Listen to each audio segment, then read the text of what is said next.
How to delete all your Facebook photos at once. First, open the Facebook app on your phone, whether it's an iPhone or an Android device. At the bottom right corner of the screen, tap on the profile menu icon.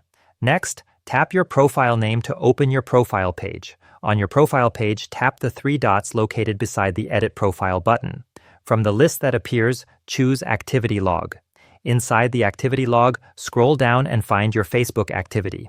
Then, go to the Posts section and tap Manage Posts. Here, you'll see all kinds of content such as photos, videos, and other posts. Tap on Filter and select Category. After that, choose your posts, then pick Photos and Videos so that only those appear.